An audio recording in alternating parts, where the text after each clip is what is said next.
it's snowing in my house right now with this blurry vision, and I don't know what that's all about because it's just typical. But these things happen, and we finally got there in the end. We have Luke on the live interview. Luke, as we were trying to get this technology to work, I was kind of given a brief about how we met and like how long we've been working together, and what that you finally just opened your first studio. Yep. I say first because I know it is the first of many. So, but we've just opened the first one, and it's all good. So, look, man, I'll tell you what. Just give us a brief rundown. Don't get right down. You don't have to jump straight into the story and everything. Just give us a bit of a rundown about why did you decide that you were going to start your own business, become a PT, that kind of thing. But introduce yourself, and we'll go from there, mate. Yeah, sure. Well, yeah, first of all, hi guys, everyone who's up live this evening on Facebook to watch this.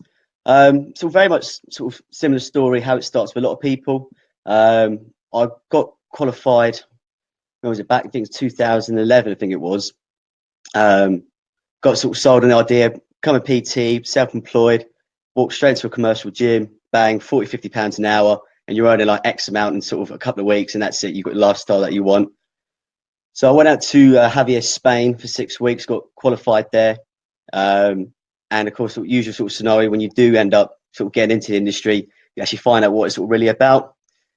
Then I think I was probably working in Fitness First in Fleet for about sort of 6 months, 7 months. And kind of, to be honest with you, I just kind of dropped it, sort of stopped it all. Met my sort of girlfriend at the time, and then we sort of started to sort of work on getting a little family together. Again, we'll sort of touch on that a bit more sort of like later on. Then it was about 2 years I was at the industry. I was sort of duty manager at the time, and I just wanted any sort of job to get back, sort of being fitness or doing anything where I could sort of be in the gym training people again. So I got a job in Fitness First, Chinnor Basingstoke. And to be honest with you, I hated it, mate. So I was a qualified PT, but I got a job as a fitness consultant. So where I've been used to doing like one-on-one sessions, working, sort of doing trainer programs with people, I'll be spending like an 8-9 hour shift just cleaning treadmills and just like wiping down sort of like the weights. So I'll be looking over like in the PT area, and the PTs will be there with their clients, sort of laughing, having a great time, and I'm sort of cleaning the same bit of equipment for the last sort of 2 hours. Yeah. So I got to the point where I thought, you know what, I'm gonna look for like a full-time job with better money, better hours, and then just do my PT in the evenings, in the mornings, because as you know, sort of PT you do it like first before people start work, or you do it in the evening. But I sort of struggled to find a job that was able to do that. So I ended up just getting a load of part-time jobs. Left Fitness First.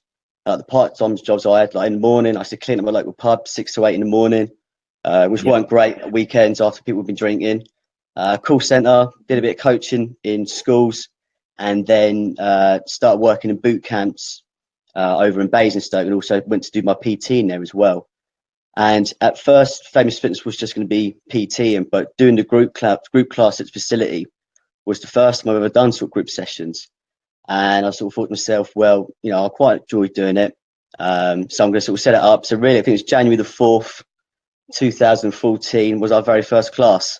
And that was really essentially where Famous Fitness is now kind of sort of stemmed from, really. Okay. So, all right, mate. So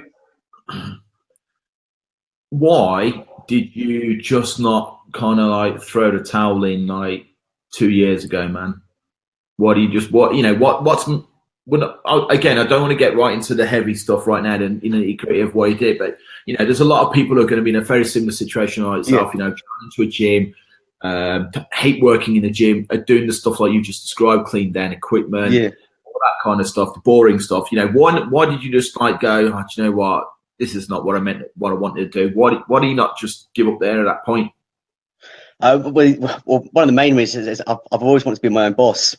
That's something that's always driven me. I really, not that I'm sort of, argumentative at work. I just, I like getting things done. And I think there's a certain way you got to be working when you work with other people, and just waking up like early in the morning and working flat out. So like someone else can sort of drive the car that you want and have the lifestyle that you want. That's never settled with me. I've never felt comfortable working really, really hard so someone else can get the pleasures that I want in life, and not in a greedy way, but I mean, like, you know, being able to help your family. If you want to go on holiday, you can go on holiday.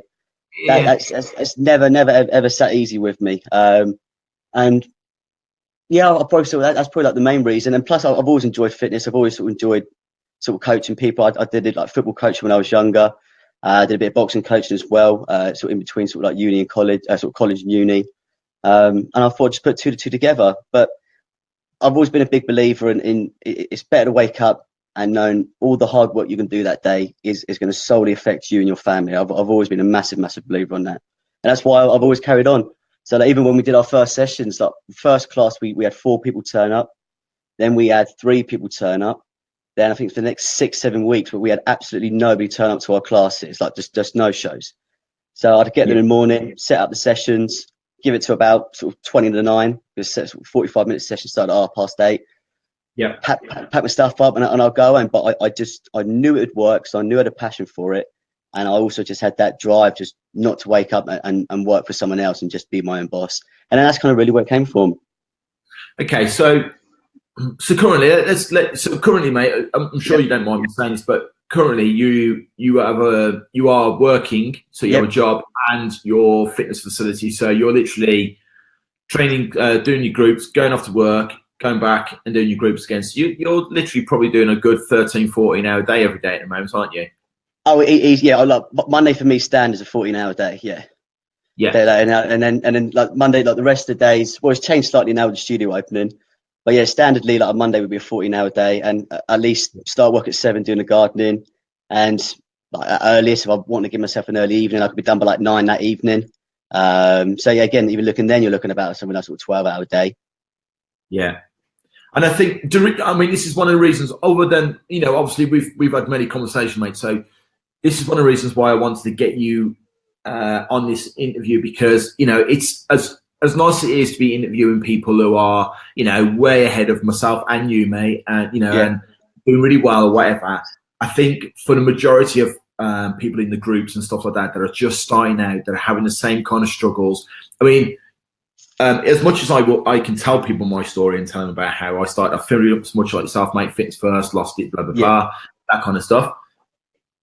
It's a little bit more like harder to believe when, and then I don't mean this in a big headed bragging way, but, you know, when you kind of where I am at the moment. Yeah, that's true though.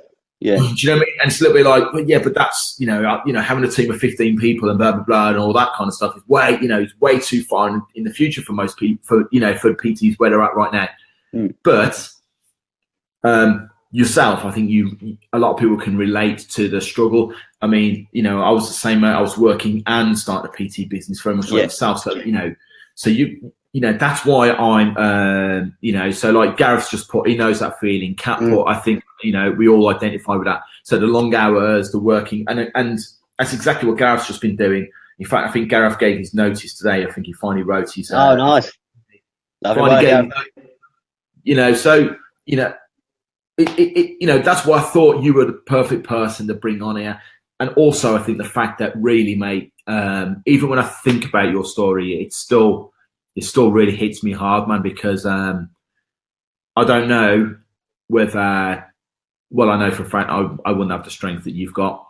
So what we'll do, mate, if you're happy, because I know when we first met, you struggled telling this kind of like story, didn't you? Yeah. You know, you wasn't overly keen, and I just said, look, you know, at the end of the day, the more you get to tell that story, the more you get to live it and breathe it, and use it for your healing and stuff like that, the better a person you get. And I know you do public speaking, and I know now that you know people request you to speak at events based on the fact of like where you're from, where you've come from, to where you are today, dude. Do you know what I mean? So I tell you what I'm going to do, mate. I'm going to leave it. All right.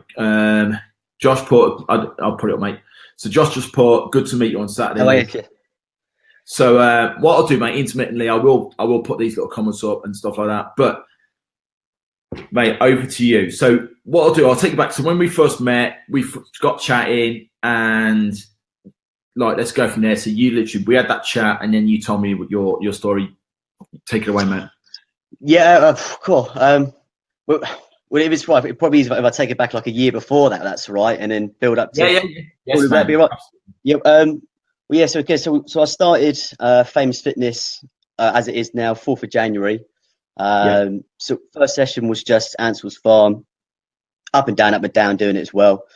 Again, I just all the struggles of setting up, working a job, trying to build it.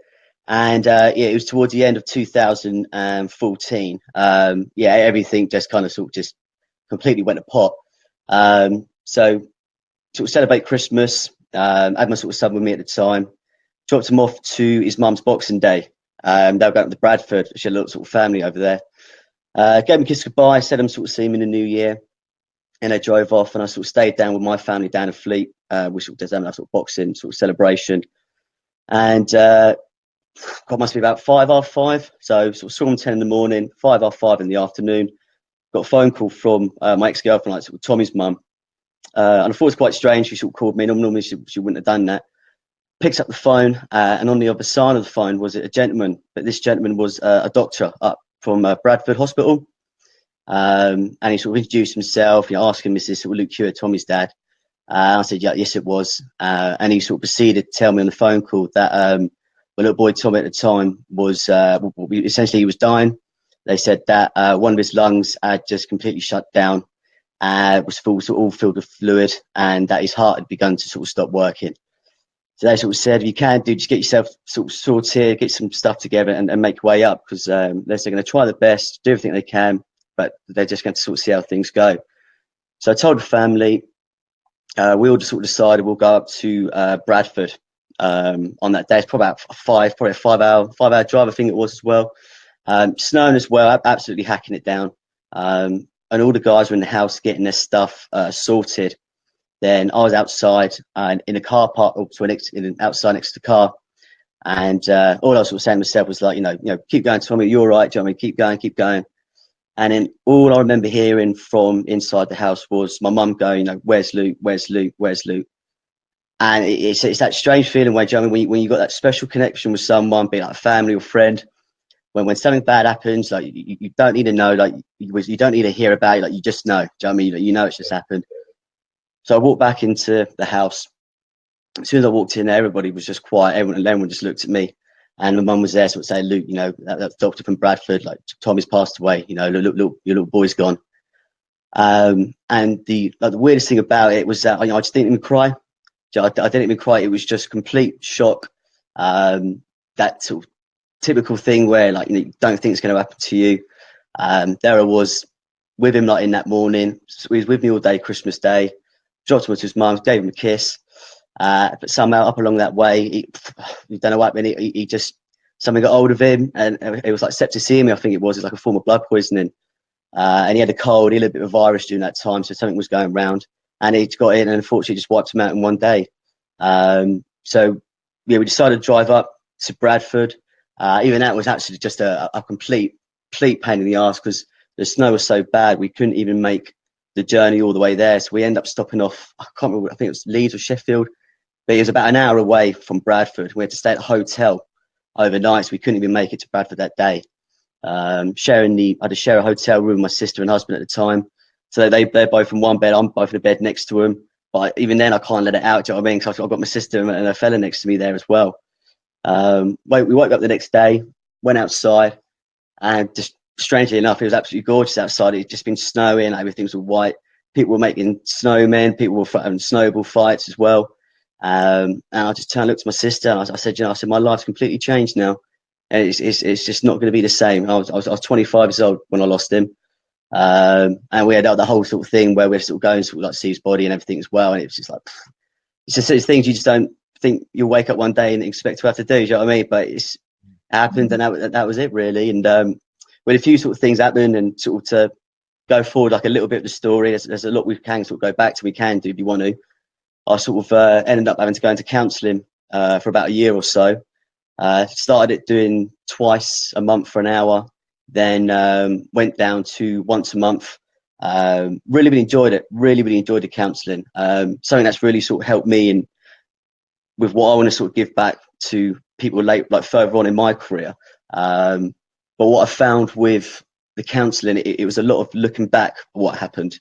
It was always sort of, you know, how were you back then, and how are things were you sort of son there. And as much as it was nice to sort of talk about Tommy and sort of remember him, it was constantly looking at the back. And I'd sort of finish those sessions, and it got to a point where I'll be thinking to myself, I'm just not moving forward.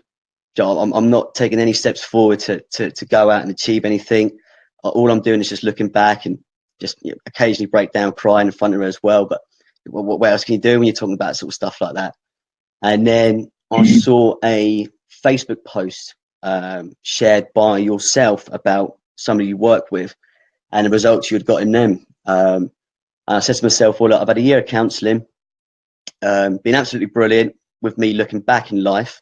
It's got me to a better place than I was a year ago. So I thought to myself, well, let me see if I can work with someone with the next year or so, or 2 years, who can take me that far forward in life. And the reason why I was so adamant to make things work with like the classes was when he passed away. I had about a month or so when I didn't do any work at all, and it's about towards the end of January. I went back to my first class. It was at Zeben Cops in the community centre, Wednesday class. I remember remember it that well. Load of members come up to us, come up to me and sort of, you know, wished me all the best, and obviously said sorry for what happened. Finished the class, went back home, and it was the first time since Tommy died I felt productive. I felt like I achieved something. It was only a 45-minute session. I had about 4 or 5 people. Back in the day that they're paying cash, it was like $7.50 for a class.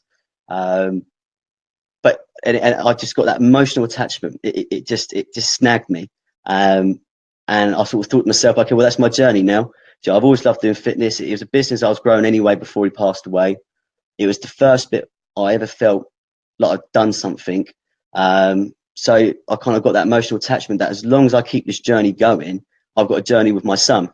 So if every time something goes well, or every time something's not going quite well, I'll always go and visit him, have a little chat with him as well. So I've got that little, it's a path with him. It's just different than what a lot of parents have with their children, but it's still a different path. So my sort of whole thing was that, you know, if I stop doing the classes and stop working, then I've lost the journey with him. So that's why I keep on going with that. And that's why I thought I want to work with someone like yourself, just so I've got that person I can call, got that person I can rely on. Give me a bit of kick up the arse if I'm a little bit slack as well, which I think we can all do sometimes. Yeah, I remember I spoke to you, and yeah, I think it's one of our first calls or second calls. I was quite honest with you and said, look, this is what's happened. This is why I want to do this journey. It's not a case of I want to do it or like I need to do it. I have to do it. There's no ifs, buts, or maybes. I have to go out and make this work to the best I can do it. And then that kind of sort of takes us really to our sort of first phone call, really, and how we started working with each other. It's about 2.5 years ago, I think now it's been, isn't it? Yeah, you're one of the most stubborn fuckers I know. Do you know what, mate? No matter how many times I hear that you talk about that story, man, I think as a, yeah, and this is, I think Kat just summed it up, and he will kick ass. You're absolutely right, because I think in my time of working with so many people, and I don't just mean from a business point of view, I mean my clients over the years, you know, and everything like that, your strength is just, it doesn't matter how many times I hear that story, man, it still hits me. And I think probably because of my father, but I think also, you know, basically I'm a fucking human being, and I think anybody that doesn't, you know, looks at their business and thinks, oh, you know, and complains, they should remember what you just talked about, because there's nothing to complain about. It's just, you just got to keep, you are the personification of somebody who just keeps chipping, just keeps doing, never gets phased. You know, when we've done failed Facebook ads, when we've done promotions that didn't get the result that you wanted, when you've had like, you know, 3 people in and 2 people leave, when you found a location and then you couldn't get the fucking planning, and then you know what I mean? When you've done all that, you still kept fucking back. And that's testament to where you are today, mate. You know, and I know you are going to absolutely kick the shit out of this business. I really do. I think the reason I want to get you on, mate, is because I think you're a fucking inspiration. So that's it. So let's bring it up to modern day so I can get myself together. Your studio, you had you came to Birmingham, didn't you, last week? Yeah, loved it, mate. Brilliant. literally the day after you did your opening day for your facility. Mm. So you opened your facility on the opening day on the Saturday, closed it again Sunday, and drove to Birmingham. Yeah. Been a long weekend. It's been, yeah.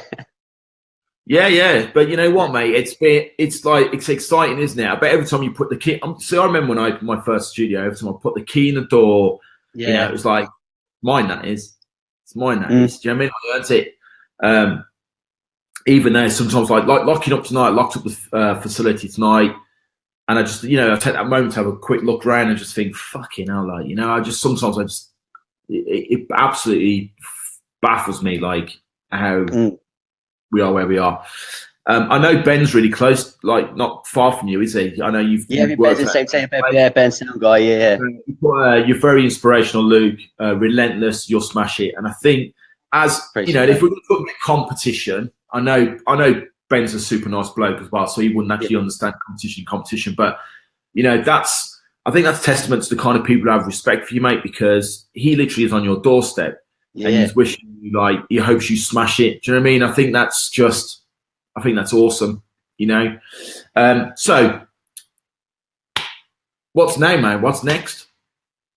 Well, we was meant to have our workshop earlier tonight, but that beast in the east has really kicked in over it, and it's literally everything's just covered in snow. So we had to actually end up cancelling. So all the roads near the heading towards the studio, they're all completely sort of packed up. But having said that, straight away it just showed the benefit of having a studio, because it was a case of, well, I said to the guys, look, we can't do it tonight, but if you are free next Thursday, we can just do it next Thursday if you want. Whereas before, if I try and do it, hire in a community centre for an hour or so, you call them up, can I do it next Thursday? They go, oh, sorry, Zumba's in there now, or sorry, we've got councillors meeting as well. So even though it has been cancelled because of the weather, a bit of kick in the teeth, it completely sort of summed up why it's so great having a studio. But like you touched on before, that's not going to phase you. Some snow's going to phase you after. But yeah, what you're sort of saying about like looking back at the studio, it's been like absolutely manic. So when I got the go ahead from the studio, because I worked a job during the day, I wrote down everything that needed to be doing, and it worked out. Like I just wasn't going to have a day off, and I've got it saved in my calendar. I think my next day off was the 14th of March. But my last day off was the 21st of January. So all of February, I haven't had a single day off. But it was sort of like, I wrote down what needed to be done for the studio to get it up and running. And a lot of people get to a point, like even when it comes to like weight loss and people doing like sort of like courses, like people know what to do to lose weight, or not to at least gain weight. But it's just applying it and just sort of saying, right, okay, this is what I need to do. I've got a list written out. The same rules apply to everybody else, but it's just that, well, am I going to have the willingness to go and do that? So if it means normally you get up at like 6 in the morning, for a few days you're going to get up at 5 in the morning. Well, are you going to do it? Yes or no? It's so because somebody else will. If you're not going to do it, it's not going to stop someone else doing it, and that's what always drove me along. I think and anybody, we've had a few people join in like a bit late, so you might have missed the kind of the reason for this. This interview. So if you have missed it and you've just joined in a bit where Luke's talking about having to like work like 27 hours a day, go back, wait till this finishes, go back and rewatch this. It will change the way you think about your business and yourself. I promise you. Okay, dude. So you do 900 hours a week. And life's hard, and you used to have a full head of hair, and welcome to being a fucking businessman. So, like the studio's opened, you got some plans. You're going to do some semi-private. You've got the nice thing is that now you're all set up, and I think this is the thing again when people are talking about building a business. And I'm not saying you necessarily need a facility. You don't. You can train people in the park. You can. I know Josh is watching. I know Josh, built his business working that thing out with his fucking back garden, like on the grass. There's a lot of people in this, in the groups, and people that are watching. Like Gareth, again, started off in like a very, very small place, like literally a fucking room with a toilet in it. So there's a lot of like really strong, driven people. You know what I mean? And so Because so if somebody's like you right now, they're looking at just secured their first facility, and you have been majority like large group stuff, haven't you? Purely because like the hall, and it's no point doing 2 people in the hall. But now you've got this. Now you've got your facility. What's the plan now with the facility, man? What is it you want to bring into it? Well, the first thing we do, we'll probably get the group classes up and running. So it's like bigger, more of them. The actual broader spectrum of the whole thing. Well, once we get this facility up and running, we'll probably be looking, or hopefully touch wood, either open another facility or looking for a bigger space. But then alongside doing like the sort of semi-private or VIP sort of membership and our group classes, I remember Dave talking about on Sunday about like what the next sort of thing is about, sort of like mental coaching. Do you know what I mean? Like about actually help people along. And again, what I mentioned earlier, like how much the counselling helped me. That's sort of something we'd like to introduce to the support we put on offer, as well as the fitness and nutrition, because you can have all like the best knowledge on fitness. You know exactly how to eat, but if you don't have that mindset to get up early in the morning and go for that run when it's raining, or to prep your meals because you're a little bit too tired, it's just not going to work. So that's something in the bigger picture we're looking to include. Something for a little personal thing, maybe not so much for the business, but it'll probably work alongside it. One of the main things I really want to get out of my business, and even if I don't go open in multiple studios across the country, and if I just have this studio, if I get this bit done, I'll be happy. And that's setting up our charity. So the idea of our charity is what we'll do is based on like sort of how much sort of money we have left over, or try and get it through donation, offering free counselling sessions for parents who've lost children. So when I did my counselling, my parents paid it for me. It was like £50-60 an hour. I was working a minimum wage job at the time, and there's no way I was going to afford that. So I was very fortunate that my parents were able to give me that money, or at least give me those sessions for free. And they were a massive game changer, those sessions. And I won't be able to pay back like my mum and stepdad with how much they helped me. So I thought, well, the next best thing I could do is just give that help out to other people. If I know them, great. If I don't know them, it's not a problem. I mean, it's definitely something you need support with. So one thing I definitely want to get out of Famous Fitness and the company as a whole is being in a position where we can set something up to be able to sort of support parents when they go through sort of something like myself and like other people have been through as well. That's well, and also just enjoying the business as well. We got a little phone call about what happened, what you were talking about on Sunday, about sort of getting quite real about it as well. And I absolutely loved that. I thought that was brilliant. But doing that alongside, I think you enjoy it. Like I said, like the last few weeks have been flat out, but it's the most I've enjoyed my business though, Wayne. Do you know what I mean? Like getting up early in the morning, staying up late, doing a bit of painting. It's the most fun I've had set up, even though I've been had a day off like since mid-January. So like just building a business, setting up that charity, and then just having fun with it as well. Like it's got to be an adventure. You can't wake up in the morning and just be like, oh God, I've got to do these invoices, or oh, I've got to do this programming. So you're getting those thinking, like you're in the wrong business. Like, regardless of how much money you're earning, you've got to wake up every day and be like, right, well, what can I do today? If I did that yesterday really well, what can I do today that's even better? And that's what I think is great about this industry. You have so many options you can take. So yes, that's what I like doing before. You've got to have fun with it, Wayne. You've got to have fun with it. Yeah, absolutely, mate. I think the reason I've done that is one come up on here and it hasn't come up on here. So I don't know if you said something, Dave, but I can't see if you mention anything, mate, I can't see it. Agreed. Setting up is such a buzz. Josh, he's absolutely right, mate. It is. And do you know what? It's really funny because last year we stripped our studio completely down and refurbed it. And then we did the speed up cam and whatever it's called. Yeah.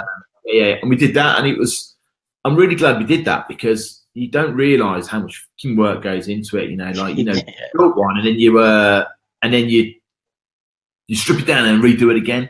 But you're absolutely right, and I think your attitude is contagious, and I've put that before in a quote when I've just put. I think people's attitudes are contagious. Oh, definitely, yeah. You know what I mean? Your drive, and I love the fact that that you're public speaking, and you're public speaking in this arena of loss and bereavement And and it's a very, for most people anyway, mate, I think it's a very, very uncomfortable subject. Do you know what I mean? It's a very personal subject, very uncomfortable subject. And I don't mean that uncomfortable in a horrible way. I mean, it's heartbreaking to hear, you know what I mean? And I think I was going to say, yeah, well, absolutely right. Pardon? I say a lot of parents, I think, can just resonate with that, mate. And I think the fact you want to bring that to the front of your business as well. I know people who would be very weary of like bringing their personal side into that business. Do you know what I mean? But I think for you and for people who have gone through what you've gone through, in whatever shape that looks like, I think being able to share that with people just makes you more approachable.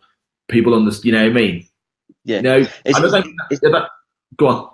Yeah, I was going to say, you're absolutely right. It's one of the things that when you sort of go through sort of something like that, like nothing phases you, because like it's like you kind of sort of like, because when he sort of passed away, we had a bit of a wait like until the funeral, and like we was able to go and sort of visit him every day really up until the funeral day, and of course like naturally over time like he did sort of start to change. So I won't go into sort of too details, but there were changes in him that you could see physically, like. And you're there, you're thinking like, fuck, that's my 2-year-old boy. You're there, like, Jesus Christ, like, what's he done wrong? Yeah, absolutely nothing wrong, and like you're seeing that happening. But whereas before, like, I'd look at it and it took me down, and I just wouldn't want to do anything. I wouldn't want to go out just in case people would ask me how Tommy was, because again, like you mentioned there, it's a comfortable conversation, and especially having a couple of drinks and you're down in London for a night out as well. And people say, "Oh, how's your little boy going?" You're like, "Oh, Dad, we're out on a night out," and then you got to tell him that I just hated it. So I kind of locked myself away. But with that sort of thing, with like stuff I sort of see with like my boy, I just use it now just to my advantage. So like something bad happens, like we'll just shoot. Like prime example, like this time last year. One really, like the probably only time I wasn't enjoying the classes was like this time last year. We had a military boot camp move into town on a Tuesday. Wednesday session, they put up a load of pictures. I think they had 60 people in there. I was like, all right, okay. I thought, well, not a problem. The conversation we had about it. Yeah. And then I went to my class later on. I thought, not a problem. Bang, I'll do my class. 2 people turn up. So this new class who just moved into the area had literally 30 times the numbers I had in my class. And I was sort of thinking, of course, I was sort of getting coached by you as well. And I wasn't making money with the company. So that's why the day jobs helped out, because it helped offset the money I was losing every month with running the class and everything. But then I'd always go back to kind of what I saw happen to my little boy. And I think to myself, well, it's not as bad as that. It's not like, do you know what I mean? Like it's a pain in the ass. I've got 2 people in the class. But like you give me this scenario compared to what I saw like a year and a half ago, it doesn't compare, mate. So it's very, very strange way of describing it, and I still can't find a way, but it's very liberating. But it sounds like it's a happy level, but I mean it's liberating because like nothing else phases you now. Like I get like an unexpected bill through the door. It's like, okay, I'll just pay it. Like we had a problem with the deposit. I wrote down being like 970. It was actually 2,250. So I had it way out. So that's a mistake I learned. So guys who are listening, listen to Wayne when he says know your numbers, because that really could have pinched me in the arse not knowing that. But as soon as I found it out, it was a case of all right, okay, well I'll just get an extension of my Amiga loan, up the monthly payments for it as well. So it means I've got to bring in an extra 2-3 members, and we carried on, and that was it. It wasn't sort of like, oh my god, it's an extra 1,500 quid I got to find for the deposit. It's just okay, well if problems popped up, let's just get a little bit more on the loan, but we'll get more members in to help offset it. So you kind of realise.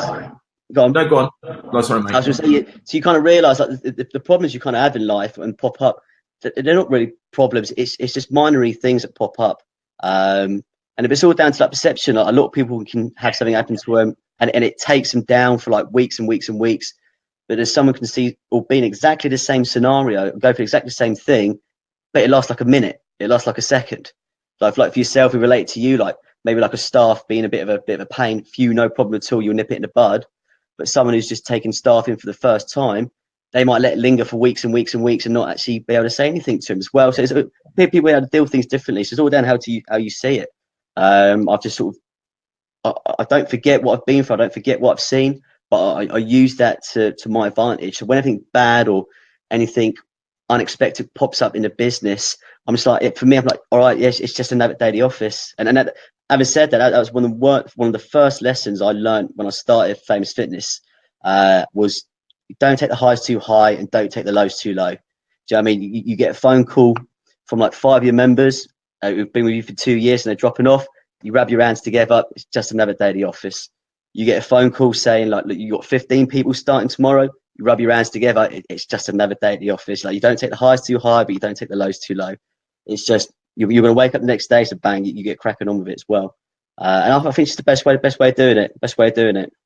And I think that's just testament, mate, to why you're getting asked to do public speaking. To be honest. So out of interest, I do the military boot camp that moved into town. Yeah, right? I've taken a few of their members now as well. I've pinched some of their members. Yeah. What did I say? I said to you, didn't I?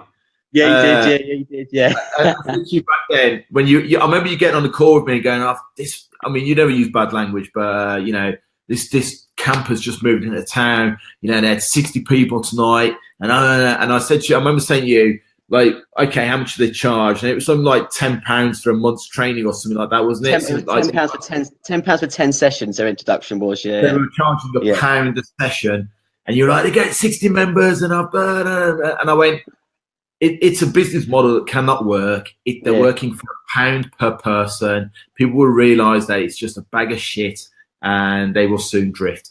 And I was absolutely right. I just like to add, I was absolutely right. They were never going to be a problem to you, man, because you're absolutely right. Because it's always going to be quality over quantity. Yeah. Every time, all the time, all day. People will always prefer quality over quantity. Simple as that. Luke, you are an absolute inspiration, mate. And I think next year when I do, think about it. When I do my event next year, the BBS this time next year-ish, I'm going to ask yourself and a few of my other guys I've been working with to get up and talk. And I appreciate that. Yeah. So the people in the room can see what it's like, in real time. When you like the weekend just gone, not knocking the speakers, Mike Samuels, Stephen Craven, David Thompson, they're all very successful, wealthy individuals. You know what I mean? They're all doing very, very well. I mean, fuck me, Stephen Craven turned up in a brand new R8. You know what I mean? Yeah, I saw it, yeah. Blew my Merc off the car park. I was gutted. but you know what I mean? But, it's all, it's all good.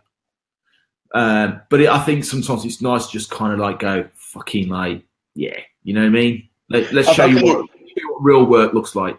Yeah, it's good sometimes. That's why I quite like what you talked about as well at the end on Sunday. It was a lot more real. Do you know what I mean? It was a lot more realistic. As the guys were brilliant, but it was out of close big deals, out of bringing like X amount from Facebook ads as well, which is all necessary, is all needed. But that's like the glitz and glamour. Do you know what I mean? That's like the shiny lights. What really is a business is, wake up in the morning and send us invoices or do the programming and set things up for like the next couple of months as well. And that's why I think it was very good. Like, you went last. I know we spoke about on the phone that you went last on that day, just to kind of water everyone down, but not in a bad way. But sometimes it's like when the guys are selling like the 6-figure things. It's all like the fairy dust. It's all like the fantasy stuff. You've got that nitty gritty. You're gonna have to do the nitty gritty. But yeah, I think it definitely like that. Yeah. Can you see Josh's question there, dude? No. Oh yes. yeah. Well, in a year's time, definitely within a year's time, I'll be full time running Famous Fitness. That's something I can't wait for, to wake up that Monday morning and knowing that I am just my boss. That's something I can't wait to do. So definitely full time. It'll be less than a year, Luke. I promise you. Yes, I would definitely. Yeah, it will be running Famous Fitness full time, getting a member of staff on board as well, seeing how the business is doing in terms of numbers in relation to the size of space we have, and whether we need to look for another place or expand what we do have. And the main thing I want to build this year is my public speaking side as well. So, this time next year, I'd like to be a bit more involved in public speaking, have a few more regular events to go to, and then we'll take it from there. Let's see if we can't get you a TEDx talk, mate, shall we? Oh, yeah, that was one thing we spoke about. That's something I want to do as well. Absolutely. Cool. TEDx, that'd be brilliant, mate. Yeah. We'll make that happen. We'll make that happen. I promise you.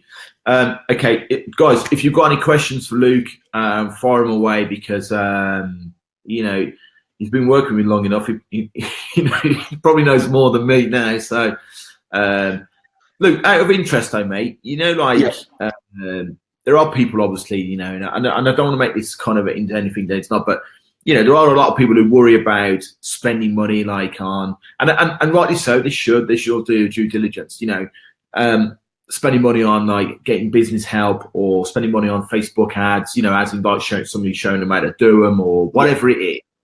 As a guy, who has been working full time to try and put money away for a facility, to open a facility, paying to work with me, building out your website, all this kind of stuff, man.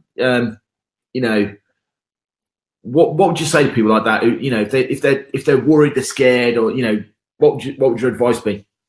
I say if you can at least, if you are worried about the money and spending it, at least most try and say we just use work with you, for example.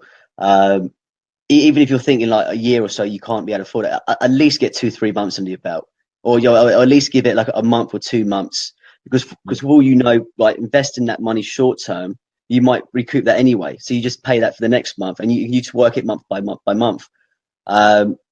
It's one thing, that money will always be there. Do you know what I mean? Like, if you are short of money, you can just do a bit of overtime. There's always a way you can get that money back in. But then, like we said before, it goes to that mindset again of well, how much do you want it? Like, when I sort of first started working with you, I couldn't afford working with you at all. There's no way I was able to do it. So I sort of cut back a few sort of direct debits, just because I wanted someone to bounce off. So it's more a case of being like having access to your knowledge, and being someone who'd been in classes to open a facility, which is the situation I was in as well. So it's only worth spending that money and investing that money and time as well, and effort. It's not the case of just spending like X amount of sort of hundreds of pounds a month. So you're going to have to either implement what you do, you're going to have to schedule time to get it done. So it's not just the money you need, you've got to make sure you've got the effort and the mindset to do it. You just give it a go, because you could be looking back in like 3 months' time, being like, I'm so glad I actually did spend that little bit of money, because that little bit of money I did spend is nothing now. But you don't know that unless you give it a go. Because you can be sitting in the bank and it would look all nice and pretty in the bank account, but then is there any growth coming from it, or are you actually getting anything from it at all? And if you're not, you might as well give it a go. Again, if you don't have that money, there's plenty of ways you can do it. Again, save up for a few months, do a bit of overtime, any way you can get that money together, get it together, and just give it a go. You have to give it a go.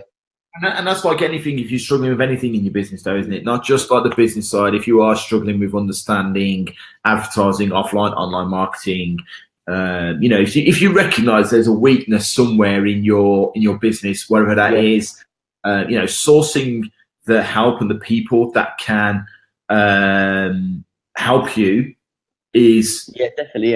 It's got to be a good thing, isn't it? I mean, I still do. I mean, we are about to start, the end of March, we start our digital media company. Yeah. And so we've got coders, film, photography, website design, pretty much everything you can count on and rely on, understanding content, delivering content, social sites. But the one thing that is still gets my goat is Facebook, and it's constantly changing algorithm, and it's constant nightmare of keeping Facebook. So you know what, besides my business coach anyway, I hired somebody to really get into understand the nitty gritty of Facebook, and kind of like most people would be very, very what's the word? I was like, I don't know. I don't think there's anything special to Facebook. I don't think, I don't think it's about, it was never the copy, it was never the image, it was never this, never that.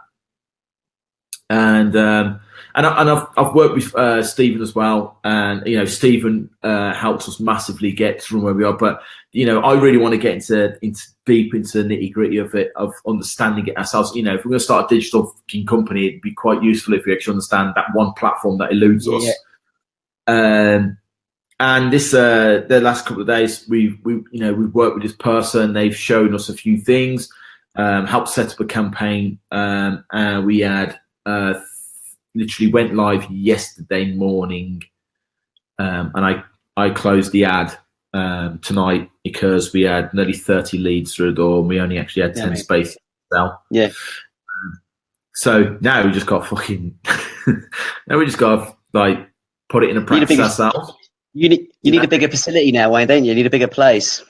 So what we're going to do now, mate, is we are going to experiment and stuff like that with some of the things we've learned, and going forward, we're going to be working with this guy for quite a while. And obviously, Luke, as a coach and client, and Josh and Dave and John and all the guys I work with, as I've always done, everything I learn, I will pass on to you guys anyway. So we will end up doing your campaigns for you anyway, mate. So we'll teach you and show you exactly what we did to do that. But that was once. That we got to do it 5 times. I have a thing of a business. We got to make that work 5 times. Yeah. And then we'll roll it out. And then we'll have that shit nailed. And then. But you think that will start because you made that sort of decision to take that further investment into that certain area. I had to drop my ego, mate. I had to drop my ego. Yeah. I know it all. Do you know what I mean? Well, it was a weakness. It was something that was pissing me right off. And I thought, right, this person says he knows what he's doing. Fuck it. Let's put him to the test. See if he knows what he's doing. Turns out, at the moment, he knows what he's doing. Yeah, but it's one of the things. So there'd be some people who probably be in the same situation you are, or like the same sort of thinking, and then they could just sort of be, we probably won't give it a go. We're doing all right at the moment. But you've got someone like yourself who is like, okay, well, let's just make the jump and give it a go. And it pays off and it works out well. So sometimes you do just like it might not make sense now, or you do like the sums. You think, okay, it's going to be offset a little bit as well. But sometimes you just got to go for it. Sometimes you just got to be like, right, okay, I can see the finishing line. I know where I am. I'm not particularly sure what the journey's like in between us, but I tell you what, I'm just gonna plow through it. I'm just gonna go and we're just gonna see what happens. So when I set up Famous Fitness, I never knew in a year's time I'd be working with you. I'd no idea. Well, sorry, 2 years. I didn't plan to set up my classes. I think it was like 750 for the first class, 450 if they did the second in a week. No idea from doing that. It would be like working with you, going up to business training, days up in Birmingham, going down to your facility at weekends, open a facility in Farnham, and potentially being full time. I didn't have that planned at all, but that's what's happened because you started somewhere. But yeah, I think I find a lot of people as well, because I've got a few friends who want to sort of start things and like they want to start businesses. And I think a lot of people probably this group can relate to as well. Like a lot of my friends, they want that quick fix. Like one of my sort of friends, they sort of just want to wake up one day, having like the day before it, thought of what they want to do, and then bang, that's it. It's just there. Well, it's just not the case. Do you know what I mean? Like there's so many things you're going to have to go through to get to where you want to get to. And most of the time, like you're going to have to go through more negative things than you are positive things. So like one of the best things to do, and I found it's just when everything negative happens, find you just get on with it. You can't expect things to be a smooth ride. And one of the things I've always sort of looked at when problems have sort of arisen is kind of very much like what you do as well. Like when a challenge has happened and you overcome it, just remember it. Just remember what you did to overcome that, because then the best thing you can do is that when someone else is going through the same thing you did, you then pass on that knowledge to them. So you just make their journey just that little bit easier. But you're able to do that through the experiences that you've battled through and that you've gone through. And at least you get a better scenario out of it as well. You can actually help someone along what they're doing as well, kind of like we do in your coaching as well. I guess you went from community centres into a studio. Through you doing that and having that knowledge, that's brought me along to work with you for the last 2.5 years, because that's what I want to get from you.